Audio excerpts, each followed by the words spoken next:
Hey guys, I'm Misty Buck, president of Missing, and we are here for another Marketing Monday. And it is actually Thanksgiving week, which is kind of crazy, right? Like, how do we get that far into the year this fast? But here we are. We were sort of talking off camera. I don't know about you guys, but we thought, oh, both of us, I had the same thought. Oh, it'll kind of be like an easy week. And it sort of has already started out a little hectic. So, but that's all right. That's all right. We're here. We're ready. And I want to welcome our guest today, Jonathan Alfonso. He is a real estate attorney with the Title Answers, which is your law firm, right? Yep. Thank you so much for having me. I'm excited to be here. Short week. Short week. I know we're just going to cram everything into 3 days, right? Like maybe that's why it's a little hectic. Yeah.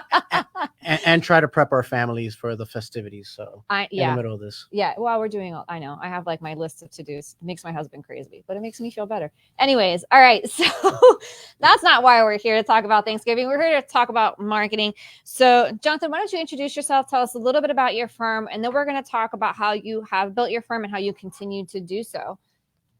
So I'm Jonathan Alfonso. I'm a real estate attorney. I own a law firm called Title Answers. I also, in the last 18 months, opened a real estate brokerage named Portal Real Estate. And it's all part of our underlying mission, which is to help, individuals buying and selling real estate. So it's always been, our mission has always been like, how can we add value to that? And that's basically what we do every day, try to guide people through, probably one of the most expensive transactions they'll ever do in their life. Yeah. And stressful too, right? So you want to talk about hectic and unpredictability. I think real estate can really be stressful for the people buying or selling the property. So the interesting thing is, right, we live in a society where everything has become like so, on demand, so quick. Buying and selling a home, even though we have companies such as Zillow that try to make that process a lot easier. What's happened is they make the process of like viewing homes easier, but you're still going to go through all your traditional pain points. Right. And what we're constantly trying to do is and our job, right? I see it as our job. Our mission is how to make it as easy as possible for a homeowner, not given the fact that, they're still going to have to do a lot of work, Right. to sell their home. It is a lot of work. Even if you have the best team on the planet, you still have a lot of work to do. And we call it the jack in the box, right? No matter what, no matter how easy or how simple somebody thinks it's going to be when they come to me, like I always say, there's always a variable. There's just way too many people involved in a transaction. Your typical transaction is going to have your buyer, seller, you're going to have a lender, an appraiser, an inspector, you're going to have family members, you're going to have title agent. You have all these individuals, and they're all going to communicate and they're all going to interact at some point. And the reality is the chances that something can happen is very high. Yeah. Well, that sure keeps you busy. I'm sure it does. it keeps me running around, but you know what? Like I tell everybody, I'm kind of, I enjoy it. I enjoy working on that all day long. And more than anything, I enjoy helping people get to the finish line. That to me is, watching people move into their home, sell their home, move on with their life. I'm helping a couple right now. They're moving to Houston to be closer to their daughter and their grandkids. Like I always tell them is, I never really talk about the numbers. I always say, what's your story? How does the story end? I think earlier we were talking about you wrote a book and everything you've done with that, right? Right. So you're trying to change people's lives. That's how I look at it. The money follows. The money will always be there. That's true. It's, can you solve people's problems? And, that's what we try to focus on. Yeah. So I think that's actually a good segue into your marketing, because you guys do a really great job of that, of sharing content that solves people's problems, right? So let's kind of go through your journey, because you kind of had this aha moment, if I'm understanding correctly, that earlier in your business, like, geez, if I really want to be successful, I have to be proactive in my marketing versus just relying only on word of mouth referrals. Is that correct? Absolutely. And, the interesting thing is I can thank my wife for this, because we were having a conversation one day, and it was a friend of ours. Not close friend, but they I forgot if they bought or sold the home. They didn't use me. And my wife was like, oh my God, how could they not use you? And deep down inside, I was like, this is my fault. Like I don't put myself out there enough. And what ends up happening is, like, obviously I'm trained as an attorney, right? And you start with that training, and all that training is like, learn as much about the law, become very, knowledgeable in it. And then, people will gravitate towards you, and then people will send you business. And that might have worked like 40, 50 years ago when there was a lot less competition. But now there's a lot of noise out there. There's a lot going on. And up until like 2016, I used to work with like several big clients, and that's all I had. But then that started to kind of, the market started to shift, and I needed to go out there. And I was literally one of those people in my office of like, oh, the phone's gonna ring, and you just go and visit certain clients every so often, and business will come. Right. And it wasn't producing. It wasn't producing, and I just woke up one day and I said, I got to revamp it. And I went very heavy at that time on Instagram. And I just started posting on Instagram. I started doing little things like back in 2016, it wasn't common for people to post a closing photo. Right. We started posting those. We started posting like, this is problems that we solved. And I started doing little short form videos where I would say something that happened. And then that turned into longer form content. And what I started to realize was people were reaching out. So it went from people sending me an email, Mr. Alfonso, will you have an appointment with me, to a DM like, yo, man, that just happened to me. Help me out. So really relating to your audience through this content on Instagram. Yeah. And messaging me directly. And it really started to shift. And we grew our Title Answers Instagram account, has 5,500 followers, which let's face it, Instagram, it's pictures, it's more creative content, right? Like nice pictures, maybe, something that like is nice on the eye, whatever. We're attorneys talking about closings. Yeah, that's very hard in that kind of industry, right? To get an audience, to get engagement. So that's amazing. Yeah. So we kind of started there, and so over time I've just learned little by little, and now I think what I was discussing with you is we've started to gravitate towards YouTube, right? And now what we're doing is we've realized that we can do, YouTube is an interesting platform, right? And I know you're very well versed in it. For what we do, we try to keep the videos between 8 and 12 minutes. Which is actually kind of long. I wanted to ask you about that. So how did you find that marker for you? That we call long form content, right? So like, how did you figure out that's what worked for you? I don't know where I read it. I don't know where I got it, but somewhere I read something that said 10 minutes is long enough that people will be like, oh, I'll watch that if the topic interests them, but not long enough where they'll click on the video and be like, 45 minutes? Yeah, I don't want to learn about a contract.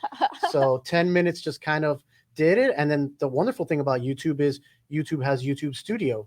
So it shows you how your videos are performing. It shows you if people are dropping off. And if you start to, talk to individuals such as yourself, and they start to guide you through the process, it's not just like you turn on a camera and you talk. If you structure it, if you do a hook at the beginning, explain what you're going to get into, you kind of create some points and you make it interesting, people gravitate towards it. Right. So. Right. That's awesome. So what have been some of your most popular videos to date? So on Instagram or on YouTube? Let's do both. All right. Because they're different mediums. Some of my most, here's the interesting thing, right? Some of my most popular videos, or the ones that'll get shared the most, are, if it's on Instagram, it's either a rant where I'm very honest, right? Or, kind of bringing some humor. I think, the most important thing that I've learned is to be myself, right? And this is another conversation we were just having, but going back to that example, right? I wasn't putting myself out there enough in 2017 to generate business, right? And that was my fault. It's not my fault if I'm not at the top of mind of my consumers, right? I'm sorry, it's not their fault, it's my fault, right? And I realized that, what, if I have to be in front of their face all the time, I'm going to do that, right? And it just is what it is, because at the end of the day, I want to help a bunch of people, but also the livelihood of myself and my team depends on me being out there. So I've noticed that just being authentic, which is a double-edged sword, right? I'll sometimes get home and my wife will be like, I can't believe you said that. Oh God. And I'll be like, you know what? I am who I am, and certain people are going to gravitate towards it. I think, I'm sure Seth Godin, you're like familiar. Is it Godin or Godin? Godin, yeah. Godin. Yeah, Seth Godin. I saw him speak at a conference once, and he said something about, talking about marketing. And he was like, everybody's trying to be everything to everyone. And he's like, you need to figure out who your someone is and just market to those someones. Right. And I've realized that, certain people are going to gravitate towards me and I have more than enough business with that. I don't need to, you know, Right. tame myself or be who I'm not Yeah. just because I think it's going to bring in business. I love that you're talking about this right now. So this idea of being authentic and authenticity, because I think people, they do get scared to put themselves out there. They do get scared to go out on video. They do just, there's all these mindset things that go on. But you're absolutely right that, you know, and we say this pretty much every single show, but people do business with people that they like, right? So that's the first part of it. But on the other side of that, that means that you're not for everybody. And that's cool because you can't service everybody. So, right. And you probably want to work with people that you like as well. Like that's part of being a business, right? When I went on my own, I set 2 rules in my business plan. And the 2 rules were, I was only going to do real estate, right? This was back in 2012 where attorneys would take anything that would come in through the door. And I worked for somebody who did that. You know, they call it door law. And the second rule was I was only going to work on matters that I wanted to work on and people I wanted to work with. And when I showed people my business plan, they were like, that's a really dumb idea. That's not going to work. And here we are 10 years later. You know, for me, it's see people. and it's nerve-wracking. And I think, you know, there's a lot of conversations we could have, but you know, that goes to another rule that I have is that if a matter comes in and I'm not like absolutely yes, it's a no. You know, because if you don't want to work on it, it's going to show in your work. It's going to show in when you speak to your clients, and it carries through. So you need to be, you know, to an extent passionate about what you do. I mean, sometimes there is going to be, you know, the mundane work, but you have to enjoy what you do. And if you don't enjoy that, and it goes both ways, because the people coming to you are going to feel it. So I've right. kind of found that niche, and honestly, I love it. Yeah, I love that you're saying this again, because I think like the energy is so important that you share with your client and even your employees, and you're kind of setting that tone, right? And you're being able to say like, look, I can absolutely work with you, and you're sort of doing them even a better service by turning them down sometimes, right? By saying like, I can't help you, but it's not because I'm being a jerk about it. It's just because like this isn't the right match. There's a better fit for you somewhere, or someone who's going to be able to better service you. And to me, I think that is a piece of marketing too, is just having that reputation of, right, just like really like, I'm going to help you to the best of my ability, and if I can't, I'm going to be honest about that. You know, and it just boils down to what I'm saying, and you know what you preach to everyone, which is like, if you enjoy the work, the money will follow, right? I mean, and I firmly believe that. Do we have revenue targets? Do we have goals? Do we have all of that? Yes, but at the end of the day, it all flows through. It's something as simple even as like, I remember like a while ago, we had like this one clerk that we had for a bit. He was a young kid. He wasn't, I get it. You know, you're working at a law firm, and he would just answer the phone. And I was like, you sound like you're at a funeral home. and I was like, that carries through. Right. That's the first impression somebody had of Title Answers. Hello. Right. Law firm. But that's so important. So that's so important. And you know, and I think it carries through to the videos. And so, you know, going back to the YouTube, you know, part of the reason I find this, you know, so helpful, why I find YouTube like video, wherever you can put the video platform. At the end of the day, put video wherever you think your audience is, right? The reason I find that so valuable is people get to hear me talk for 10 minutes. And like about 2 months ago, I had a seller reach out to me through the internet. He came in through one of our things, but he ended up watching all my YouTube videos. And older gentleman, trust, like he was a representative of a family trust, 5 individuals, like we're from different backgrounds. It was a condo. I don't typically do condos. And he's like, hey, will you help us list our condo? And I said, sure, whatever. And then, you know, I got to know him throughout, and he's like, you know what I love about you? He's like, I watch those YouTube videos. And I was like, I like that guy. But he's like, most of the time you meet those people in real life, he's like, you're the same exact person. Yeah. And you know, that's really what got my YouTube thing going. I was like, I need to do more of this because I'm building relationships with people at scale. Like I'm probably nowhere to be found marketing. YouTube is doing it for me. Like this, in the past week, I've gained 25 followers. Like subscribers on YouTube? Subscribers on YouTube. Wow. Which, you know, those are harder to get. Those are extremely hard to get. And we, and it's just the videos doing their thing because Google is pushing them out there, you know, into the. But it's your content too, and it's the way you carry yourself, because I've seen, you know, videos before where it doesn't come off as authentic, right? And the energy isn't there, and then they sort of fall flat, right? So I love that you're so authentic to who you are, like as an individual person. Like even if I ran into you at a bar, like you'd be the same Jonathan as you are sitting next to me right now. In other words, well, maybe not the same, but pretty close.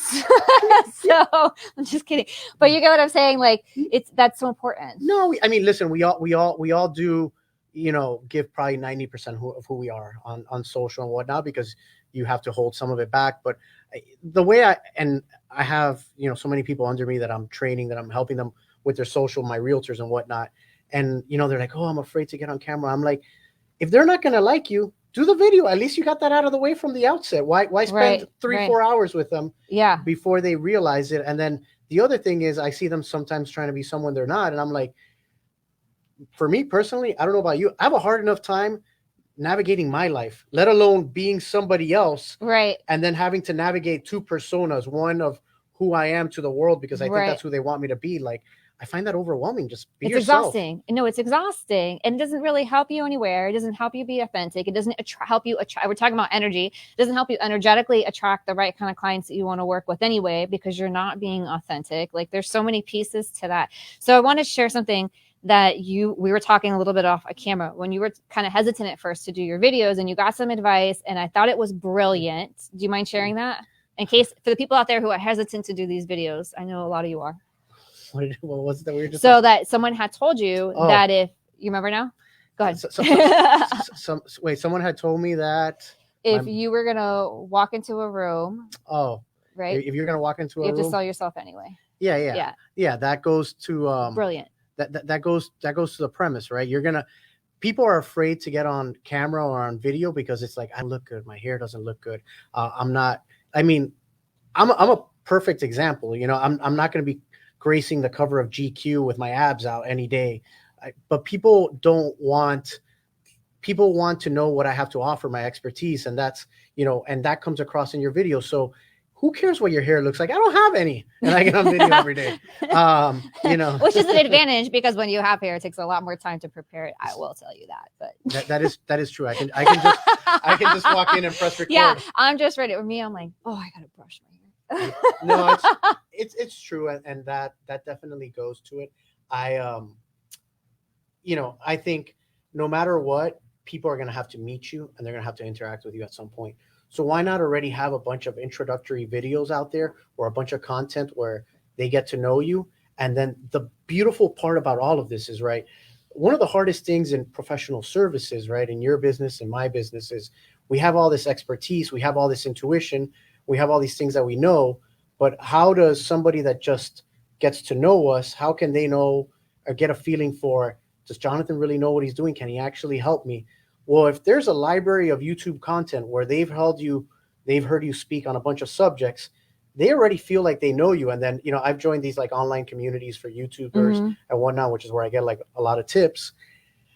And in going through all of that, the recurring theme that has come up is people feel like they know me when they meet me. Right. And they'll even like, weird thing for me is I'll go out in public. So Title Answers, as you can see by the logo, is orange. Like the weird thing for me, it started happening like in 2019, is I'd be out at like real estate events and somebody would be like, you're the Title Answers guy. And I was like, whoa. I was like I watch your videos. And I was like, because those silent followers, right?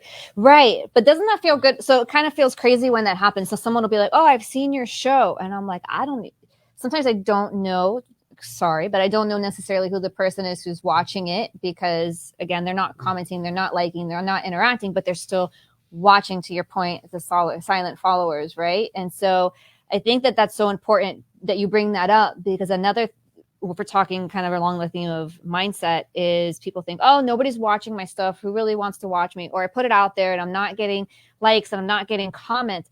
But what you find is, and tell me if you've had the same experience, is you put this stuff out there, and then people, they are watching it, because they'll just come up and tell you, oh yeah, you have that show, or you're on here, or you're that person, right? It's the silent followers is a phenomenon that is, to me, it took me a while to kind of grasp it, but then I started to realize, wow, like just in terms of like people saying that at parties or whatnot, or like the funny one will be like sometimes I'll do something and then like people that I didn't know watch my content, but they're like my wife's friend, and they'll be like, they'll text my wife like, "What your husband did was funny," and it's like, "Damn, dude, can't you just throw me a like?" You know? Yeah, yeah, yeah, yeah, But yeah. you know, they like Please. they and by the way, like and subscribe on these videos, please. Check them out. But yeah, there's a lot of people that you believe it. And this I conform. I mean, I consume so much content that sometimes I forget where I get it from. But recently, I read they were saying that we have this bias that we think that going back to people are afraid to get on camera, that we think that what's going to end up happening is that people are not going to like us, but we're that's really like that's the negative voices in our head, because the reality is people like you more than you think, and people listen to you more than you think. It's true.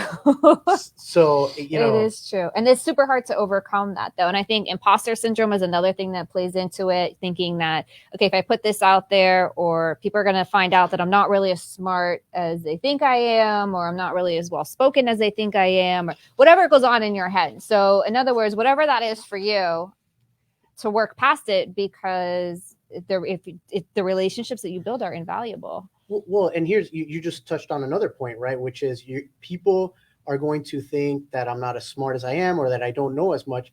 The reality is the majority of people that you're probably speaking to have no idea what you even do. Exactly. The hardest, I mean, I don't want to say it's the hardest thing, but one thing that I had to overcome is I realized when I started making videos, I felt this need to like provide earth-shattering content. Like I needed to help you figure out how to like cure an uncurable disease. Right.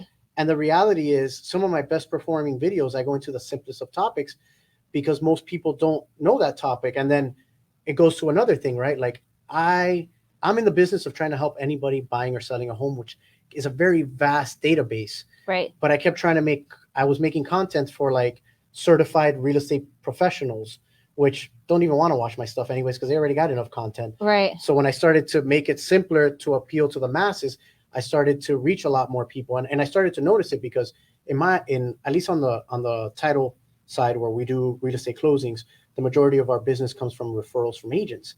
We have like 35% of our business, whereas most agencies will depend on like 80% of their business will come from like real estate agents referring. We have a good like 35 to 40% that's direct. In other words, somebody is buying a home and they want you to be their representative. That's very unusual because isn't it typical if you've had this experience of buying or renting or buying or selling a home before, your real estate agent will tell you, oh, this is who you can work with. This is your title company. This is your lot. This is your da, da, da, da, da. And they sort of bring all that to you. It's like a whole sphere, right? So that is amazing. Yeah, no. And for me, it's been, it's like literally people will be like, no, he's my guy. And then it's, and then I'll be talking to them. I saw that video you did, and that wasn't going to let that happen to me. And I knew you were going to protect me. And I was like, and most of the time they're silent followers. So it's kind of crazy. You're like, I don't even know who you are. And that can be a little surreal sometimes too, right? When someone's like, they're super connected with you in person and you're like, but I haven't interacted with you yet online. And that's good. That's kind of funny sometimes. Yeah. And I think this goes to, I think this goes to another mind shift that, I think a lot of people, at least I see it with the realtors and people under me that I'm trying to help, which is that like, it's a different world. It used to be like only the Coca-Colas of the world could have their name everywhere. Like I consider myself a nobody in the grand scheme of things, right? I'm just a guy trying to help people buy and sell homes. And I still see myself that way, but like, I'm kind of a brand in a way, and I'm everywhere. Yes. And we're, so the funniest thing happened. We were eating lunch the other day, my wife and I, and a silent follower bought me lunch. Wow. So like somebody, I've never had that happen. Step it up, people. I'm just kidding.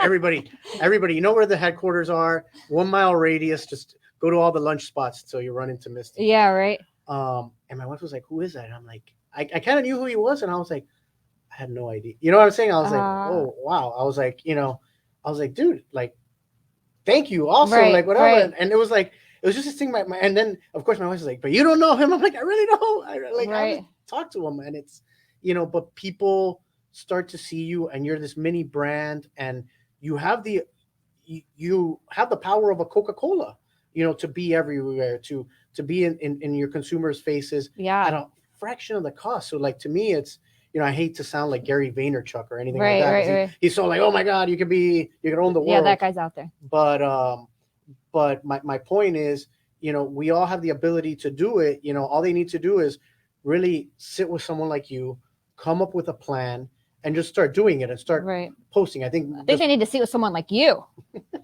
I think that's the moral of the story here today. Forget me. You're killing it. Yeah. I mean, listen, I appreciate that. And I thank you for saying that. But I think every one of you out there could easily do it. I think the hardest thing is just making the time for it. You just literally, and you don't, and I think the problem is it becomes overwhelming because it's like, now it's become like, oh, you need to do social media, but then it's like, do I do TikTok, Facebook, YouTube, Pinterest, Etsy? Like what like there's a million options plus Discord, Clubhouse. Like you can do all these platforms. Like just find what platform, if you're starting out, that you think your customers or your followers or whoever you're trying to engage with are, and just start posting there. Make it a point to do, hey, I'm going to do one video a week. I guarantee you, when you get that first call or you get that first piece of validation from somebody telling you, hey, I saw your content, it becomes addicting to keep trying to pump it out. Yeah. Or someone will share something and be like, oh, this was like a really thoughtful thing. Like, so that's another way that, you get your name out there, you get that validation. So I love that you said that. So how do you come up with, we only have a couple minutes left here. So this is one of the questions that we're always trying to answer because it's a top question that people have. In addition to trying to find time, in addition to trying to find the right social network. So those are the top two problems. A third problem is, okay, now I've done that. What do I actually post? So how do you come up with content ideas? So right now we're trying to go to a way more structured, like monthly calendar where we have the social media holidays, where we have, I'm trying in January, my goal is to go to a structure where we're going to have like, Title Tuesday, touring Thursdays, where it'll be a property, and fast tip Friday. I'll share a template with you if you want. Yeah, I appreciate it. I would love it. So yeah, something like that. But the easiest point to start out with is, what's a question you get asked every day? Like just sit down for a minute and say, what do I get asked most frequently? And then come up with a topic of that. And then going back to what I said of simplifying it, how can you simplify it and break it down into steps? So if you can make it a multi-part series, make it a multi-part series. I think at the end of the day, what I have noticed is do some purposeful content where you've thought it out somewhat and you're solving a problem. And then there's the other part, which is then do personalized content that shows who you really are, shows what your passions are. One thing that drives me nuts, and I'm sure this will probably, maybe somebody's watching it and they're going to think it's like, oh man, that's me. And I'm sorry, I'm not trying to hate on it, but like I see this in real estate all the time. People will be like, hey, here's a picture of a donut. Want to buy, sell, or lease commercial real estate? I'm your person. I'm like, people do that? Yeah, they do it all the time. They're like posting like a picture that has nothing to do with the topic. Just like, to grab attention. And yeah, they're posting whatever. Like, hey, here's my aunt. Want to buy a house? Give me a call. And it's like, it doesn't flow. You know, you need to, if you're going to be personal, be personal. Hey, this is my grandmother. Like, I remember as a kid, I used to like eat whatever dish with her. That's fine. That's your personal moment. But then your business moments are your business moments, because people also, as part of this, you don't always have to educate. They also want to know who you are. Like, show them your life, show them, some of the best videos I have are actually, going back to one of your questions was, there was a video where my wife was bathing our dog. I knew my wife cannot control our dog, and I knew this was going to go south. So I was like recording it from inside. I would kill you. And my dog, she tried to put him in like a little pen, like one of those little like kiddie pools. He escapes, like gets her all wet. Like my wife is like thrown on the floor. And like, this was just like a day in the life of Jonathan. I had everybody reaching out to me like, dude, that was hilarious. That's so funny. But you got engagement now. You got conversations with people, because they're not having conversations with, they're having conversations with Jonathan, the real estate guy. Right. Well, and that's what they're going to remember, stuff like that, right? Because like this is like the real story. That's what people really remember when you help them, but then when you share that real stuff. So we are actually coming to the end of the show really, really quickly. We only have a few seconds left. So I want to thank you for being here. Is there anything else you want to wrap up with? Maybe tell people how they can reach you. So I'm Jonathan Alfonso. Thank you so much for watching. Thank you, Misty, for having me. Of course. And if you want to reach us, the easiest way is to send me an email, jalfonso@titleanswers.com. But I also have a YouTube channel. It's pretty easy to find, Jonathan J. Alfonso. And thank you for having me. And happy Thanksgiving to everybody. Yeah, out there. happy Thanksgiving, everybody. We're grateful for you for being here.